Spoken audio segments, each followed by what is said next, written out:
just hope those dry before we get in the plane. So what's involved then in flying yourself all the way from your home city across to the other side of the country to another state, just so you can go and have a play around on the beach? Echo Yankee Zulu, traffic upwind, Cessna remaining in the circuit, when ready, clear for takeoff. Copy the traffic and clear for takeoff when ready, Echo Yankee Zulu. Airspeed increasing on both, beeping and strain.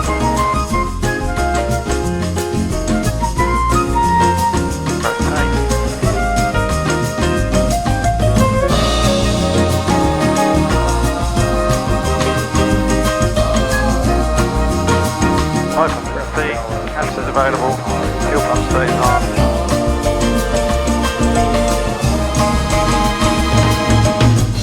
Melbourne Centre, Echo Yankee Zulu is passing 3,500, climbing 7,000, but we remain underneath the controlled airspace steps on Route 1. Echo Yankee Zulu, Melbourne Centre, g'day, thanks for that, you are identified, there's no observed traffic. Echo Yankee Zulu. Being a private pilot, I reckon, is one of the biggest freedoms that you can have in the whole of your life. It's like, you know, when you were 16, 17 years old, you got your driver's license for the first time and your parents handed you the keys, or you bought a car yourself, whatever you did, but that first time you got in a car, it didn't matter where you were going, but that feeling you got driving and having that freedom of movement, that sticks with you. And with flying, it's the same thing, just amplified about 20 times. See, I became a private pilot because I had such a desire to fly. I mean, I loved aviation since I was a kid, which you would know if you've watched this channel for a while, but it's really quickly become for me, especially now as I progress through my flying career, it's become for me just this ultimate way of exploring and experiencing the world. It really is for me, it's the ultimate freedom to be able to wake up one morning and think, I want to go to the beach on the east coast of Australia in New South Wales, just so I can dip my feet in the water before heading back home to Melbourne and actually being able to do it. So what is involved in flying myself to this beach here in Merimbula? Well, like anything in life, it starts with a really good plan. All of my flights basically start in the same place. I'll be on my sofa one evening, I'll think I've got a spare day coming up, so I'll pull out my electronic flight bag. I use Avplan EFB, you can use whichever one you choose. And I basically say, well, where would I like to go? Where's different? Somewhere that I haven't been before. I then pick a place, I start on the plan, I put in the waypoints, and I get a rough idea of what it's going to take, how long it's going to take me. I actually do my plans a few days out because there's one very important factor that every pilot has to take into account, and that's, of course, the weather. Now today, of course, it's beautiful blue skies, but the thing is, I knew that. I knew that about a week out. I knew that today was going to be the best day to fly during the week. So I'd planned a flight to somewhere new, knowing that the weather was going to be good enough for me to have a high degree of confidence that weather wouldn't really be a factor in any of my decision making. One other thing I do is I always keep a list in my reminders on my iPhone, which is an ongoing shopping list of everything that I need for my flying. I write it down in my phone at that time, so the next time I'm at the shops, I go through that list and I try and make sure I get everything that I need. Like, for example, today, my old water bottle, I couldn't really use that anymore because it had gone really gunky on the top and...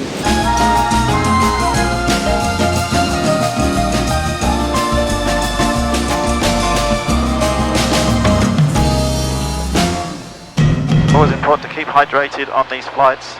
Not sponsored by Anaconda or Mountain Designs, but $20 for this apparently shatterproof plastic bottle, flip lid like you can see, which flips water all over your air traffic controller. Just asked if we can take one of our waypoints out. We had east sail, so we were going from a waypoint called Bronze to east sail across to one called Gips. They're just asking if I can take the middle one out and go direct. Yes is always the answer. Much prefer a straighter line. But one thing I do need to check is that means that changes our lowest safe altitude.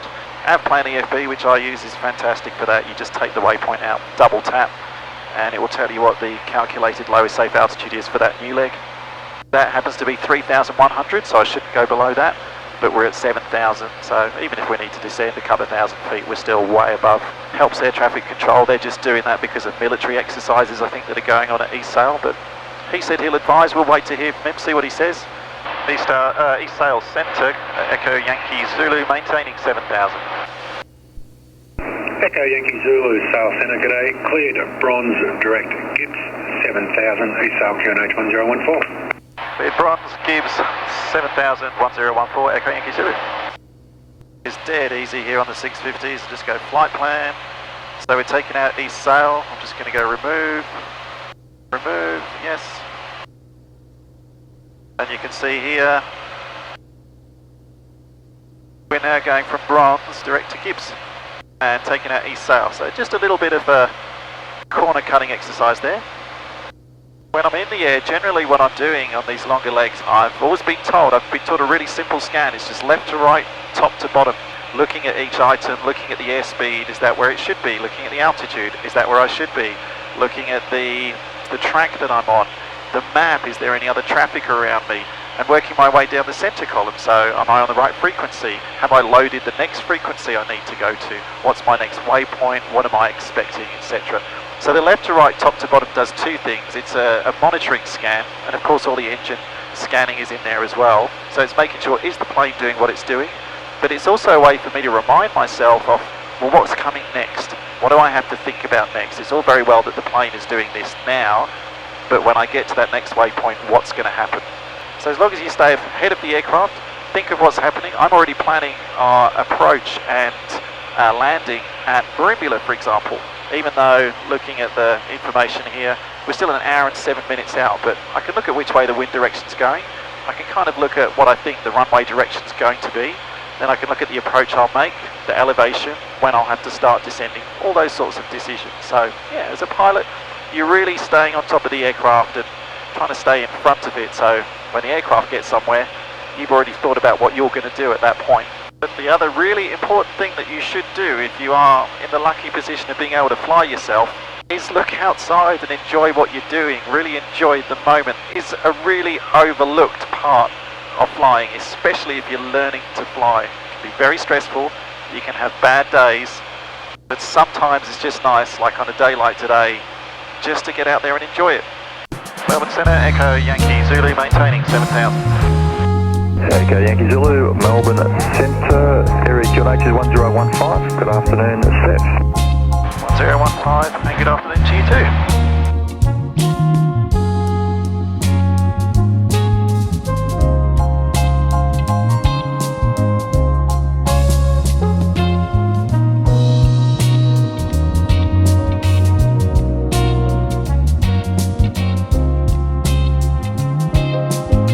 So good to hear a familiar voice on the radio. That's Hats, who works at Air Services Australia in Air Traffic Control. He's the one who I did the Inside Air Traffic Control video with. It's probably over a year ago now when I went up to Melbourne International Airport. Spent a day there at Air Services, and Hats was my guide showing me around there. So we're outside of the control zone for East Sail, which is the military area that we were flying through. We're outside of that. We're just basically going over some of the hills. The snowy mountains are off to my left, although they're getting less and less snowy now that we're into spring and the temperatures are going up. So yeah, I think, you know what, spring is trying to make a bit of an appearance here in Melbourne, which is nice after the low single-digit days that we've had up until now. And Echo Yankee Zulu, you probably have to, if you want to cancel on the ground, you probably have to try a few different locations. At Merimbula, it is a bit scratchy on certain parts of the aerodrome. Copied that. Tell you what, we'll cancel IFR now. We're visual with the field. Echo Yankee Zulu. Echo Yankee Zulu, Merimbula sail watch is terminated. No whales? Not yet. I'll let you know if I see him. Thanks, mate. Echo Yankee Zulu. Have a good day. See you. Merimbula traffic, Echo Yankee Zulu on final, runway 03, full stop, Merimbula. 500.